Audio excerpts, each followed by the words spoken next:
Welcome to Chandru maths. RRB group D ரெக்ரூட்மெண்ட்ல இருக்கக்கூடிய ஒவ்வொரு போஸ்ட்டை பத்தின ஜாப் ப்ரொஃபைல் தான் நம்ம பார்த்துட்டு இருக்கோம். இதை ஃபுல்லா பார்த்து முடிச்சதுக்கு அப்புறம் நீங்களே உங்களுக்கு எது சூட் ஆகும், எந்தெந்த போஸ்ட் உங்களுக்கு சூட்டபிளா இருக்கும் அப்படின்னு சொல்லி ஒரு கரெக்டான ப்ரிஃபரன்ஸ் கொடுக்க முடியும்.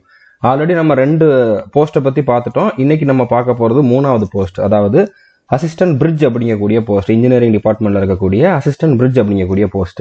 ஸோ இன்ஜினியரிங்னு வருது, அப்போ இன்ஜினியரிங் படிச்சவங்க தான் இதுக்கு எலிஜிபிளா அப்படிங்கிற மாதிரிலாம் கிடையாது. 10th முடிச்சவங்க இந்த போஸ்ட்டுக்கு எலிஜிபிள். அசிஸ்டன்ட் அப்படிங்கக்கூடிய இந்த போஸ்ட்டுக்கு பாத்தீங்கன்னா 10th முடிச்சவங்களே எலிஜிபிள். இந்த குரூப் டில வந்திருக்கக்கூடிய எல்லா போஸ்ட்டுக்குமே 10th மட்டும் படிச்சிருந்தாலே போதுமானது. இந்த ரெக்ரூட்மெண்ட் பத்தின A to Z இன்ஃபர்மேஷன், அதுக்கப்புறம் இதுக்கான சிலபஸ், ஸ்டடி ஸ்ட்ராட்டஜி எல்லாமே நம்ம ஆல்ரெடி ப்ரொவைட் பண்ணிட்டோம். அப்ளை பண்ற வீடியோவும் கொடுத்துருக்கேன். டிஸ்கிரிப்ஷன்ல அந்த வீடியோக்கான லிங்க் கொடுத்துருக்கேன், அதை பார்க்காதவங்க பார்த்துக்கோங்க. ஸோ இந்த வீடியோல அசிஸ்டன்ட் பிரிட்ஜ் அப்படிங்கக்கூடிய இந்த போஸ்டோட ஜாப் ப்ரொஃபைல் தான் பார்க்க போறோம். என்ன மாதிரி டியூட்டி இருக்கும், ப்ரொமோஷன் எப்படி இருக்கும், சேலரி எவ்வளோ இருக்கும், அலோவன்ஸ் எவ்வளோ இருக்கும், ஃபீமேல் கேண்டிடேட்டுக்கு இது சூட்டபிளா இருக்குமா இல்லையா அப்படிங்கக்கூடிய கம்ப்ளீட் டீட்டெயில் பார்க்க போறோம். ஸோ வீடியோவை ஸ்கிப் பண்ணாம ஃபுல்லா பாருங்க. நான் ஆல்ரெடி அசிஸ்டன்ட் S&T அடுத்தது அசிஸ்டன்ட் ஒர்க் ஷாப், இந்த 2 போஸ்ட்டை பத்தி ஒரு பர்ஃபெக்டான வீடியோ கொடுத்துருக்கேன். 2 வீடியோ கொடுத்துருக்கேன். இந்த 2 வீடியோவுமே RRB group D job profile அப்படிங்கக்கூடிய இந்த பிளேலிஸ்ட்ல அவைலபிளா இருக்குது. இந்த பிளேலிஸ்ட்டுக்கான லிங்க்குமே இந்த டிஸ்கிரிப்ஷன்ல கொடுத்துருக்கேன். ஓகே, இனிமேல் நான் கொடுக்குற எல்லா வீடியோமே இந்த பிளேலிஸ்ட்ல அப்டேட் ஆகிட்டே இருக்கும். இது நீங்க முடிஞ்ச அளவு எல்லாரோடமே ஷேர் பண்ணுங்க. ஓகே, நிறைய பேருக்கு இதை பத்தின அவேர்னஸ் இல்லை. நீங்க முடிஞ்ச அளவு ஷேர் பண்ணுங்க. எல்லாருமே நல்லா படிக்கணும் அப்படிங்கிறதுக்கு ஒரு மோட்டிவேஷனும் கிடைக்கும். அதுக்கப்புறம் எனக்கு இந்த ஜாப் தான் வேணும் அப்படிங்கக்கூடிய ஒரு கிளாரிட்டியும் கிடைக்கும். ஓகே, ஸோ இப்போ பிரிட்ஜ் அப்படின்னாலே உங்களுக்கு என்ன ஞாபகம் வரும்? பாலம் தான். ஓகே, வீட்டில் இருக்க ஃப்ரிட்ஜ் கிடையாது, பிரிட்ஜ். ஓகே, ஸோ நீங்க நார்மலா ட்ரெயின்ல போயிருந்தீங்க அப்படின்னாலே ரயில்வே பிரிட்ஜ் பார்த்துருப்பீங்க. இந்த மாதிரி தான் இருக்கும். ஓகே, ஸோ இந்த பிரிட்ஜோட மெயின்டெனன்ஸ் பண்றது தான் இந்த பிரிட்ஜஸ் அப்படிங்கக்கூடிய அந்த டிபார்ட்மெண்டோட வேலையை. ஓகே, இன்ஜினியரிங் டிபார்ட்மெண்ட்டுக்கு அண்டர்ல இன்னொரு பிரிட்ஜஸ் அப்படிங்கக்கூடிய ஒரு சப் டிபார்ட்மெண்ட் இருக்கும்.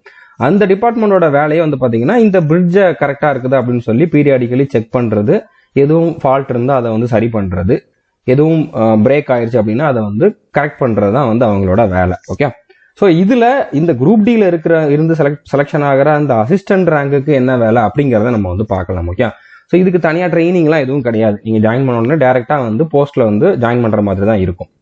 மற்ற போஸ்ட்ல கொடுக்குற மாதிரி இதுல ட்ரைனிங் கிடையாது. ஓகே, இதுல மோஸ்ட்லி XY சிட்டியில இருக்கக்கூடிய போஸ்டிங் தான் இருக்கும். உங்களுக்கு உங்க ஊர் பக்கத்திலேயே போஸ்டிங் வேணும்னா கண்டிப்பா கிடைக்கும். ஏன்னா இதுல பாத்தீங்கன்னா டிவிஷனல் ஹெட் குவார்டர்ஸ்ல தான் கொடுக்குறாங்க. இப்போ ரயில்வேல பாத்தீங்கன்னா நிறைய டிவிஷன் இருக்கும். ஸோ அந்த மாதிரி பாக்குறப்போ உங்க ஊருக்கு ரொம்ப பக்கத்துல எல்லாட்டிலும் கண்டிப்பா ஒரு 200 மீட்டர் சரௌண்டிங்குள்ள உங்களுக்கு வேலை கிடைக்கிறதுக்கு வாய்ப்பு இருக்குது, போஸ்டிங் கிடைக்கிறதுக்கு வாய்ப்பு இருக்குது. ஓகே, ஸோ எப்படி பார்த்தாலும் வீக்லி ஒரு நாள் 2 நாள் லீவ்னா கூட நீங்க போயிட்டு வந்துக்கலாம். ஸோ அந்த மாதிரி தான் இருக்கும். ஸோ புரிஞ்சுருக்குன்னு நினைக்கிறேன். பட் இந்த வேலையில நீங்க நார்மலா டிபார்ட்மெண்ட்ல பர்மிஷன் வாங்காம போகக்கூடாது. ஏன்னா எமர்ஜென்சில எப்ப வேணாலும் உங்களை கூப்பிடலாம் அப்படிங்கறனால இந்த இடத்துல நீங்க பாட்டுக்கு போகக்கூடாது. ஓகே, ஸோ புரிஞ்சுருக்குன்னு நினைக்கிறேன். நான் ஆல்ரெடி சொன்ன மாதிரி இதுல இன்ஜினியரிங் டிபார்ட்மெண்ட்டுக்கு அண்டர்ல வரக்கூடிய இன்னொரு சப் டிபார்ட்மெண்ட் தான் இந்த பிரிட்ஜ் டிபார்ட்மெண்ட் அப்படிங்கிறது. ஓகே, இப்போ இதுல டியூட்டி டைம் எடுத்துக்கிட்டீங்கன்னா நார்மலா 8 ஹவர்ஸ் தான். பட் இதுல எப்ப வேணாலும் உங்களை கூப்பிடலாம். 8 ஹவர்ஸ் தான் அப்படிங்கறனால அந்த 8 ஹவர்ஸுக்கு அப்புறம் நான் வரமாட்டேன் அப்படிங்கிற மாதிரிலாம் சொல்ல முடியாது. ஓகே, இதுல ஒருவேளை நைட்ல ஏதாச்சும் பிரிட்ஜ்ல எதுவும் ப்ராப்ளம் ஆயிருச்சு அப்படின்னா நைட்ல கூட உங்களை வர சொல்லலாம். ஸோ எப்ப வேணாலும் எமர்ஜென்சி சுச்சுவேஷன்ல வர சொல்லலாம். Okay, mostly 8 hours day shift தான் இருக்கும். பகல்ல மட்டும்தான் உங்களுக்கு வேலை இருக்கும். நைட் நார்மலா இருக்காது. எதுவும் ப்ராப்ளம், எதுவும் எமர்ஜென்சினா மட்டும்தான் வர்ற மாதிரி இருக்கும். டெய்லி ப்ராப்ளம் வர போறது கிடையாது, டெய்லி எமர்ஜென்சி சுச்சுவேஷன் வர போறது கிடையாது, எப்போவாது வரும். ஓகே, ஸோ நார்மலா இந்த 8 மணி நேரத்துல உங்களோட ஒர்க் அப்படின்னு பார்த்தா 2 to 3 மணி நேரம் தான் இருக்கும். எப்ப பார்த்தாலும் வேலை பார்த்துட்டு இருக்கிற மாதிரி இருக்காது. அது மட்டும் இல்லாம வீக்லி 2 நாள் இதுல லீவ் உண்டு. சாட்டர்டே சண்டே 2 நாள் இதுல ஆஃப் இருக்கும். பட் அந்த 2 நாள்லயும் எது ப்ராப்ளம், எது எமர்ஜென்சினா அவங்கள கூப்பிடுவாங்க. பட் இதுவுமே ரொம்ப ரேர் தான். ஓகே, ஸோ உங்களுக்கு இதுல நல்லாவே டைம் இருக்கும். வேற எக்ஸாமுக்கு படிக்கிறதா இருந்தீங்கன்னா நல்லாவே உங்களுக்கு இதுல டைம் கிடைக்கும். சாட்டர்டே சண்டே 2 நாள் வாரத்துல இருக்கு. அது போக ஒரு நாளைக்கு 2 to 3 மணி நேரம் தான் வேலை பார்க்க போறீங்க. மற்ற டைமும் உங்களுக்கு இருக்குது. ஓகே, ஸோ புரிஞ்சுருக்குன்னு நினைக்கிறேன். இப்போ இதுல ஜாப் ப்ரொஃபைல் என்னன்னா எல்லா அசிஸ்டன்ட் மாதிரியும் பாத்தீங்கன்னா SSC JE இந்த ரேங்க்கு கீழே இருக்கவங்க, அதாவது இந்த ரேங்க்கு அவங்க தான் உங்களுக்கு சூப்பர்வைசரா இருப்பாங்க. அவங்களுக்கு அண்டர்ல தான் நீங்க ஒர்க் பண்ற மாதிரி இருக்கும். இதுல உங்களோட வேலை பாத்தீங்கன்னா இந்த டெக்னீஷியன் கிரேட் 3, 2, 1 அதுக்கப்புறம் MCM இந்த ரேங்க்ல இருக்கவங்களுக்கு ஒரு அசிஸ்டன்ட் மாதிரி தான். ஓகே, அவங்க தான் அந்த பர்டிகுலர் மெயின்டெனன்ஸ் பண்ணுவாங்க. அவங்க தான் ஆக்சுவலா அந்த வேலையை பார்ப்பாங்க. அவங்களுக்கு ஹெல்ப் பண்ற மாதிரி அவங்களுக்கு தேவையான அந்த டூல்ஸ் எல்லாத்தையுமே நீங்க அவங்க போறப்போ கூட எடுத்துட்டு போறது, அடுத்து கொண்டு வர்றது, அவங்க அந்த இடத்துல எதுவும் ஹெல்ப் கேட்டாங்கன்னா அதை பண்றதுதான். அந்த மாதிரி வேலை தான் இதுல இருக்கும். ஓகே, டைரக்ட் ரெஸ்பான்சிபிலிட்டி இதுல உங்களுக்கு இருக்காது. ஸோ புரிஞ்சுருக்குன்னு நினைக்கிறேன். ஸோ இதுல மெயின் ஒர்க் என்ன அப்படின்னா, அந்த பிரிட்ஜை வந்து மெயின்டெனன்ஸ் பண்றது, அதை டெக்னிக்கலா வந்து செக் பண்றது, அதுல பெயிண்ட் அந்த மாதிரி இதெல்லாம் பண்றதுக்கு வேற ஆள்கள் இருப்பாங்க. நீங்க வந்து டெக்னிக்கலி அதுல எதுவும் ஃபால்ட் இருக்குதா, எதுவும் ஏதாச்சும் நட்டு போல்ட் வந்து லூஸ் ஆயிருக்குதா, எதுவும் கிராக் விழுந்திருக்குதா அப்படின்னு பார்த்துட்டு அந்த மாதிரி எதுவும் ப்ராப்ளம் இருந்தால் அது சரி பண்ணணும். Okay, so periodically weekly check இருக்கும், மந்த்லி செக்கிங் அந்த மாதிரி இருக்கும். அதெல்லாம் நீங்க வந்து ரொட்டீனா பண்ற மாதிரி இருக்கும். அடுத்து எதுவும் ப்ராப்ளம் இருந்தா எக்ஸ்ட்ராவா அதை நீங்க வந்து பண்ற மாதிரி இருக்கும். எது எமர்ஜென்சி சுச்சுவேஷன்ல போய் அதை வந்து அட்டன் பண்ற மாதிரி இருக்கும். ஓகே, ஸோ சிம்பிள் தான். ரெகுலராலாம் வந்து எதுவும் கிராக்லாம் வராது, ரெகுலரா வந்து ப்ராப்ளம்லாம் வராது, எப்போதான் வரும். பட் பீரியாடிக்கலி நீங்க வந்து அதை செக் பண்ற மாதிரி இருக்கும். ஓகே, ஸோ இதுலயுமே வந்து பாத்தீங்கன்னா ரொம்ப பெரிய பிரிட்ஜு அந்த மாதிரி இதெல்லாம் இருக்காது.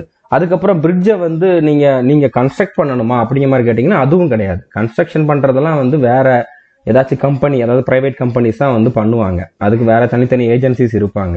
அவங்க கிட்ட கான்ட்ராக்ட் மூலமா தான் வந்து கன்ஸ்ட்ரக்ட் பண்ண வந்து சொல்லுவாங்க. ஓகே, ஸோ உங்களோட வேலை வந்து கன்ஸ்ட்ரக்ஷன் பண்றதெல்லாம் கிடையாது. ஆல்ரெடி கன்ஸ்ட்ரக்ஷன் பண்ணி இருக்கக்கூடிய அந்த பிரிட்ஜை மெயின்டைன் பண்றது, அதை வந்து பீரியாடிக்கலி செக் பண்றது தான். அதுலயுமே ரொம்ப பெரிய பிரிட்ஜ் அப்படின்னா அதுவுமே வந்து தனித்தனியா வேற வேற ஏஜென்சி கிட்ட வந்து அவங்க கிட்ட கான்ட்ராக்ட் மாதிரி ஒப்படைச்சிருப்பாங்க அதோட மெயின்டெனன்ஸுக்கு. ஸோ சின்ன சின்ன பிரிட்ஜஸ் மட்டும்தான் வந்து பாக்குற மாதிரி இருக்கும். ஓகே, ஸோ இதுல கண்டிப்பா ஒரு குரூப்பா தான் நீங்க வந்து ஒர்க் பண்ண போறீங்க. அதுக்கப்புறம் ஒரு நாளைக்கு 3 to 4 மணி நேரம் தான் ஒர்க் பண்ண போறீங்க. இதுல வந்து எப்பவுமே இந்த மாதிரி உங்களுக்கு பிரிட்ஜை பார்த்துக்கிட்டே இருக்க மாதிரி டியூட்டி இருக்காது. அப்படின்னால உங்களுக்கு ஆஃபீஸ் ஒர்க்கும் கொடுப்பாங்க, ஸ்டோர்ல இருக்கக்கூடிய ஒர்க்கும் கொடுப்பாங்க. அதுல ஆஃபீஸ் ஒர்க்னா என்ன இருக்கும்னா, இப்போ நம்ம வந்து ஒரு பர்டிகுலர் பிரிட்ஜுக்கு வந்து மெயின்டெனன்ஸ்க்கு போயிட்டு வந்திருக்கோம், இல்லைன்னா பீரியாடிக்கல் செக்குக்கு வந்து போயிட்டு வந்திருக்கோம். அதை வந்து ரெக்கார்ட்ல மெயின்டைன் பண்ணணும். இத்தனை பேர் வந்து போகணும் அப்படிங்கிற மாதிரி அதோட ரெக்கார்ட்ஸ் எல்லாமே வந்து என்ன பண்ணும் அப்படிங்கிற மாதிரி மெயின்டைன் பண்ற மாதிரி இருக்கும். அந்த மாதிரி டியூட்டிஸும் இருக்கும். ஓகே, ஸோ வேலை கொஞ்சம் கம்மி தான், ஆனா பண்ற வேலை ரொம்ப டிராவல் பண்ணி தூரமா போய் கொஞ்சம் ரிஸ்கான ஏரியால பண்ற மாதிரி இருக்கும். ஓகே, ஸோ புரிஞ்சிருக்கும்னு நினைக்கிறேன். அதனால இது வந்து கொஞ்சம் ஃபீமேல் கேண்டிடேட்டுக்கு வந்து ரெக்கமெண்ட் பண்றது கிடையாது. உங்களோட சாய்ஸை நீங்க கொடுக்கணும்னா கொடுக்கலாம், கொடுக்க வேண்டாம்னு சொல்லல. பட் இது வந்து நார்மலி பார்த்தா ஃபீமேல் கேண்டிடேட்ஸ் வந்து இதை வந்து சூஸ் பண்ண மாட்டாங்க. ஓகே, இப்போ ப்ரொமோஷன் எடுத்துக்கிட்டாலுமே ப்ரொமோஷன் கொஞ்சம் ஸ்லோ தான். இப்போ நம்ம இது வரைக்கும் பார்த்த அந்த 2 போஸ்டோட கம்பேர் பண்றப்போ இதோட ப்ரொமோஷன் வந்து கொஞ்சம் ஸ்லோ தான். இப்போ அசிஸ்டன்ட்ல இருந்து டெக்னீஷியன் கிரேட் 3க்கு போறதுக்கு வந்து 3 to 4 வருஷம் ஆகும். அதுல 2 வருஷம் தான் ஆகும். இதுல வந்து 3 to 4 வருஷம் ஆகும். அதுக்கு ஒரு எக்ஸாம், அது சிம்பிளான ஒரு எக்ஸாம் தான், அது ஒரு பேருக்கு இருக்கக்கூடிய எக்ஸாம் தான். ஓகே, ஸோ அதை கொடுத்தீங்க அப்படின்னா உங்களுக்கு வந்து ப்ரொமோஷன் கிடைக்கும். அடுத்த டெக்னீஷியன் கிரேட் 3ல இருந்து அடுத்த கிரேட் 2க்கு போறதுக்குமே 3 to 4 வருஷம் ஆகும். அடுத்து கிரேட் 1க்கு போறதுக்கு 5 to 6 வருஷம் ஆகும். ஸோ நிறைய பேர் வந்து பாத்தீங்கன்னா கொஞ்சம் ஜாயின் பண்ற டைம்லயே கொஞ்சம் வயசு அதிகமா ஒரு 30 வயசு 32 வயசு கிட்ட ஜாயின் பண்ணவங்க வந்து அவங்க ரிட்டையர்ட் ஆகிற வரைக்கும் இந்த டெக்னீஷியன் கிரேட் 1 வரைக்கும் தான் போயிருப்பாங்க. ஸோ ஜாயின் பண்றப்பவே ஏஜ் கம்மி தான், 25க்கு முன்னாலேயே ஜாயின் பண்ணிட்டீங்க அப்படின்னா நீங்க அடுத்த ப்ரொமோஷன் வரைக்கும் போகலாம். MCM JE வரைக்கும் போகலாம். இப்போ MCMக்கு வந்து இந்த ப்ரொமோஷனுக்கு வந்து பாத்தீங்கன்னா 5 to 10 வருஷம் வரைக்கும் ஆகும். இதுல MCMக்கு வந்து எக்ஸாம் எதுவும் கிடையாது. ஓகே, நீங்க எக்ஸாம் எழுதாமலே ப்ரொமோஷன் ஆயிடலாம். ஆனா JE ஆகணும் அப்படின்னா எக்ஸாம் எழுதணும். ஸோ MCM JE இது ரெண்டுமே வந்து கிட்டத்தட்ட சம்பளம் ஒரே மாதிரி இருக்கக்கூடிய போஸ்டா இருந்தாலும் MCM அப்படிங்கிறது நான் ஆல்ரெடி லாஸ்ட் வீடியோல சொன்ன மாதிரி இது வந்து அதாவது மாஸ்டர் கிராஃப்ட்ஸ்மேன் அப்படிங்கறத MCMோட ஃபுல் ஃபார்ம். இது வந்து ஒர்க் பண்ணக்கூடிய போஸ்ட். ஓகே, இவங்க கூட சேர்ந்து இவங்களும் ஒர்க் பண்ணணும், ஃபீல்டுல ஒர்க் பண்ணணும். ஆனா JE வந்து சூப்பர்வைசர் போஸ்ட். ஸோ அதனால இதை விட இதுக்கு வந்து ரெஸ்பெக்ட் அதிகம். ஓகே, அதனால இதுக்கு நீங்க வந்து எக்ஸாம் எழுதணும். ஸோ இந்த ப்ரொமோஷன் உங்களுக்கு கிடைச்சிருச்சுன்னா அடுத்த ப்ரொமோஷன் கொஞ்சம் குயிக்கா வந்துடும். 3 to 4 வருஷத்துக்குள்ள வந்து அடுத்த ப்ரொமோஷன், அதாவது சீனியர் செக்ஷன் இன்ஜினியரை வந்து ஆயிருவீங்க. ஓகே, ஸோ மற்ற போஸ்டோட கம்பேர் பண்றப்போ இதுல ப்ரொமோஷன் கொஞ்சம் ஸ்லோ தான். ஓகே, அடுத்து சேலரின்னு எடுத்துக்கிட்டீங்கன்னா இந்த சேலரி வந்து நான் வந்து அந்த டிராவலிங் அலோவன்ஸ் சேர்க்காம கொடுத்துருக்கேன். மற்ற ஒரு சில அலோவன்ஸ் சேர்த்திருக்கேன், பட் எக்ஸ்ட்ரா இருக்கக்கூடிய அலோவன்ஸ் வந்து சேர்க்கல. எக்ஸ்ட்ரா அலோவன்ஸுமே இதுல ஒரு 10,000 கிட்ட வரும். ஓகே, அதாவது இதுல வந்து சேலரின்னு எடுத்துக்கிட்டீங்கன்னா மற்ற போஸ்டோட கம்பேர் பண்றப்போ அதிகம், ப்ரொமோஷன் கொஞ்சம் ஸ்லோ. ஸோ ஒரு சில அட்வான்டேஜஸ் இருக்குது, ஒரு சில டிஸ்அட்வான்டேஜஸ் இருக்குது. ஓகே, ஸோ இதுல வந்து உங்களுக்கு இன்ஹேண்ட் சேலரி வந்து 27,000 to 32,000 கிட்ட இருக்கும். இது கிராஸ் பே. அதுல டிடக்ஷன் போக இவ்வளவு வந்து உங்களுக்கு இன்ஹேண்ட் சேலரி நார்மலா இருக்கும். அது போக டிராவலிங் அலவன்ஸ் மட்டுமே மாசத்துக்கு 10,000 கிட்ட வரும். ஓகே, ஏன்னா இப்போ உங்களுக்கு வந்து இதுல டிவிஷனல் ஹெட் குவார்டர்ஸ் வந்து இந்த இடத்துல இருக்குது அப்படின்னா இதை சுத்தி 4 பக்கமும் வந்து பாத்தீங்கன்னா நிறைய ட்ராக் ரூட் இருக்கும். ஓகே, நிறைய ரயில்வே ட்ராக் வந்து இருக்கும், அதோட ரூட் இருக்கும். அதுல நிறைய பிரிட்ஜஸ் இருக்கும். ஓகே, அது எவ்வளவு தூரத்துல இருக்குன்னு நம்மளுக்கு தெரியாது. ஓகே, இந்த மாதிரி ஒரு பர்டிகுலர் பிரிட்ஜுக்கு வந்து நீங்க இன்னைக்கு மெயின்டெனன்ஸ்க்கு போகணும், அதை செக் பண்ண போகணும் அப்படின்னா இங்க இருந்து இங்க வரைக்கும் டிராவல் பண்ணணும், இங்க இருந்து இங்க வரைக்கும் டிராவல் பண்ணணும். ஸோ நீங்க வந்து நிறைய டிராவல் பண்ண வேண்டி இருக்கும். ஓகே, மேக்சிமம் வந்து பாத்தீங்கன்னா மந்த்லி ஒரு 15 to 20 days வந்து நீங்க ரொம்ப தூரம் டிராவல் பண்ணி போற மாதிரி இருக்கும். ரொம்ப தூரம்னா 8 கிலோமீட்டருக்கு மேல 8 கிலோமீட்டருக்கு மேல போனாதான் இந்த அலோவன்ஸ் வந்து அப்ளிகபிள் ஆகும். அதான் உங்களோட ஹெட் குவார்டர்ஸ்ல இருந்து 8 கிலோமீட்டர் மினிமம் போகணும். அதுக்கப்புறம் போறதுக்கு தான் உங்களுக்கு வந்து அலோவன்ஸ் கொடுப்பாங்க. ஸோ அந்த மாதிரி கண்டிப்பா டிராவல் பண்றது அதிகமா இருக்கும். டிராவலிங் அலோவன்ஸ் ஒரு நாளைக்கு 625 ரூபா அப்படிங்கிற மாதிரி கொடுப்பாங்க. ஆல்மோஸ்ட் நீங்க வந்து டிராவல் தான் பண்ண போறீங்க அப்படின்னால இந்த அலோவன்ஸே உங்களுக்கு வந்து 10,000க்கு மேல வந்துடும். ஓகே, ஸோ சேலரின்னு பார்த்தா இதுல ஒரு 32,000 கிட்ட வருது. அதுக்கப்புறம் இது ஒரு 10,000 அப்படிங்கிறப்போ 40,000க்கு மேல கண்டிப்பா சேலரி இருக்கும். ஓகே, இன்ஹேண்ட் சேலரியே வந்து ஒவ்வொரு மாசம் 40,000க்கு மேல இருக்கும். ஸோ நல்ல சேலரி, மற்ற போஸ்டோட கம்பேர் பண்றப்போ நல்ல சேலரி. லீவ் வந்து சேம் தான். லாஸ்ட் வீடியோல என்ன சொன்னோம் அதே தான். 30 LAP அதாவது EL, அதே மாதிரி ஹாஃப் பே லீவ் வந்து பாத்தீங்கன்னா 20, CL வந்து 8ல இருந்து 10 இருக்கும். ஓகே, இதுல சாட்டர்டே சண்டே லீவ் அப்படின்னால இதுல 8 தான் இருக்கிறதுக்கு வாய்ப்பு இருக்குது. அதே மாதிரி வீக்லி வந்து 2 days வந்து இதுல லீவ் இருக்குது. அதுக்கப்புறம் 16 நாள் வந்து நேஷனல் ஹாலிடேஸ் வந்து ஒரு வருஷத்துக்கு வந்து இருக்கும். அதுவுமே வந்து கொடுத்துருவாங்க. லீவ் இதுல நார்மலா ஈஸியா கிடைச்சிரும் உங்களுக்கு. ஓகே, அதே மாதிரி இதுல ஃபெசிலிட்டிஸ் எல்லாமே சேம் தான். குவார்டர்ஸ் இருக்கும், ரயில்வே ஹாஸ்பிட்டல் இருக்கும், உங்களுக்கும் உங்களுடைய ஃபேமிலிக்கும் வந்து நீங்க ட்ரீட்மெண்ட் எடுத்துக்கலாம். எஜுகேஷன் அலவன்ஸ் வந்து இவ்வளவு ரூபா வரைக்கும் நீங்க வந்து இயர்லி ஒரு சைல்டுக்கு வந்து யூஸ் பண்ணிக்கலாம். அடுத்து இன்னொரு சைல்டுக்குமே யூஸ் பண்ணிக்கலாம். 2 சைல்டு வரைக்கும் நீங்க வந்து ஒரு சைல்டுக்கு 33,750 ரூபா வரைக்கும் வந்து ஒரு வருஷத்துக்கு நீங்க வந்து கிளைம் பண்ணிக்கலாம். ஓகே, அதே மாதிரி ரயில்வே பாஸ் அதெல்லாமே வந்து இதுல உண்டு. இப்ப இதுல இருக்கக்கூடிய குறைகள் அப்படின்னு பாத்தீங்கன்னா இதுல எமர்ஜென்சி டியூட்டி அப்படிங்கிறது வந்துச்சு அப்படின்னா அது அதிகமா வரதுக்கு வாய்ப்பு இருக்குது. ஸோ அப்படி வந்துச்சுன்னா நீங்க எந்த டைம் வேணாலும் போற மாதிரி இருக்கும். அதனால நீங்க வந்து அந்த ஸ்டேஷனை விட்டுட்டு நீங்க பாட்டுக்கு போக முடியாது. ஸோ எமர்ஜென்சி சுச்சுவேஷன்ல உங்களை எப்ப வேணாலும் கூப்பிடலாம் அப்படிங்கிற மாதிரி ஒரு சுச்சுவேஷன் இருக்கும். ஓகே, ஸோ இது வந்து ஒரு நெகட்டிவ் பாயிண்டா தான் நம்ம வந்து பார்க்கணும். ஓகே, அதுக்கப்புறம் அதிகமா டிராவல் பண்ற மாதிரி இருக்கும். ஒரு சிலருக்கு டிராவலிங் பிடிக்கும். அதுக்காக எப்ப பார்த்தாலும் டிராவல் பண்ணிக்கிட்டே இருக்கிறது வந்து எல்லாருக்குமே பிடிக்காது. ஓகே, ஸோ அதிகமாக டிராவல் பண்ணி தான் உங்களோட வேலையை வந்து பார்க்குற மாதிரி இருக்கும். ரிஸ்க்கும் கொஞ்சம் அதிகம். ஏன்னா இப்போ பிரிட்ஜ் அப்படின்னா நார்மலாக வந்து நிறைய பிரிட்ஜ் வந்து காட்டுக்குள்ளெல்லாம் இருக்குது, ஃபாரஸ்ட் ஏரியால எல்லாமே இருக்குது. அதுக்கப்புறம் பெரிய பெரிய ஆறு போகிற இடத்துல தான் வந்து பிரிட்ஜ் வந்து கன்ஸ்ட்ரக்ட் பண்ணுவாங்க, ரிவர்ஸ் இருக்கக்கூடிய ஏரியால தான்.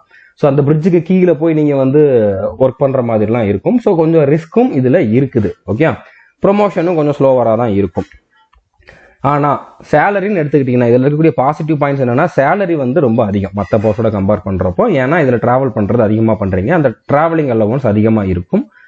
இதுல வந்து ரிஸ்க் அதிகமா இருந்தாலும் டெய்லி நீங்க பண்ற ஒர்க் வந்து 2ல இருந்து 3 மணி நேரம் தான். நார்மலா எல்லா போஸ்ட்டுக்குமே அப்படிதான் இருக்குது. ஸோ இதுலயுமே அதே மாதிரி தான். ஓகே, லீவ் இதுல ஈஸியா கிடைச்சிரும். மற்ற எக்ஸாமுக்கு நீங்க படிச்சுக்கிட்டு இருக்கீங்கன்னா கண்டிப்பா டைம் கிடைக்கும். ஓகே, நீங்க டிராவல் பண்றப்பே கூட படிச்சுக்கிட்டே கூட போகலாம். அடுத்து எப்பவுமே வேலை பார்த்துக்கிட்டு இருக்க போறது கிடையாது. சாட்டர்டே சண்டே லீவ் இருக்க போகுது. அப்படினால நீங்க வந்து அந்த டைமை யூஸ் பண்ணி மற்ற எக்ஸாமுக்கு படிக்கிறதா இருந்தா படிச்சுக்கலாம். ஃபீமேல் கேண்டிடேட்டுக்கு வந்து இந்த போஸ்ட் வந்து நாட் ரெக்கமெண்டட்னே சொல்லலாம். பட் கொடுங்க, கடைசி ப்ரிஃபரன்ஸா இதை வந்து கொடுத்துக்கோங்க. ஓகே, வேற வழியே இல்லை, இதுதான் கிடைச்சிச்சு அப்படின்னா வேணா போகலாம். மற்றபடி இதை ஃபர்ஸ்ட் ப்ரிஃபரன்ஸா கொடுக்க வேண்டாம் அப்படிங்கிற மாதிரி தான் நான் சொல்லுவேன். ஓகே, ஏன்னா இதுல வந்து அதிகமா டிராவல் பண்ற மாதிரி இருக்கும். இப்போ நீங்க ஓகே அப்படிங்கிற மாதிரி சொல்லலாம், ஒரு ஃபேமிலி ஆயிடுச்சு அப்படிங்கிறப்ப போக போக வந்து கொஞ்சம் ஃபீமேல் கேண்டிடேட் வந்து இது கஷ்டமா இருக்கிறதுக்கு வாய்ப்பு இருக்குது. அதுக்கப்புறம் கொஞ்சம் ரிஸ்க் அதிகமா இருக்கக்கூடிய ஃபாரஸ்ட் ஏரியா, ரிவர் இருக்கக்கூடிய ஏரியால டியூட்டி பார்க்கறதுனால இது கொஞ்சம் ஃபீமேல் கேண்டிடேட்டுக்கு வந்து சூட்டபிள் கிடையாது. ஓகே, ஸோ புரிஞ்சுட்டு நினைக்கிறேன். மற்றபடி உங்களோட சாய்ஸ் தான். நான் அதெல்லாம் பார்ப்பேன், எனக்கு வந்து அதெல்லாம் ஒன்றும் ப்ராப்ளம் இல்லை அப்படிங்கிறவங்க கண்டிப்பா தாராளமா கொடுக்கலாம். ஸோ புரிஞ்சுருக்குன்னு நினைக்கிறேன். அடுத்தடுத்த வீடியோ இன்னும் நான் குயிக்கா கொடுக்கறதுக்கு ட்ரை பண்றேன். முடிஞ்ச அளவு இந்த வீடியோஸ் எல்லாத்தையுமே நீங்க மற்றவங்களோட ஷேர் பண்ணுங்க. ஏன்னா இந்த அளவுக்கு எல்லாருமே வந்து கிளாரிட்டியான வீடியோ வந்து கொடுக்கல. ஓகே, தமிழ் அந்த அளவுக்கு வந்து இந்த பர்டிகுலர் எக்ஸாமுக்கான ஒரு அவேர்னஸ் வந்து இல்லை. அதனாலதான் நான் வந்து தனியா இதுக்கு ஒவ்வொரு வீடியோவா கொடுத்துக்கிட்டு இருக்கேன். முடிஞ்ச அளவு எல்லா போஸ்ட்டுக்கான வீடியோஸையுமே எவ்வளவு குயிக்கா முடியுமோ அவ்வளவு குயிக்கா வந்து கொடுக்கறதுக்கு ட்ரை பண்றேன். இது வரைக்கும் நம்ம சேனலை நீங்க சப்ஸ்கிரைப் பண்ணல அப்படின்னா சப்ஸ்கிரைப் பண்ணிட்டு பெல் ஐக்கானை கிளிக் பண்ணி வச்சுக்கோங்க. All the best, thank you.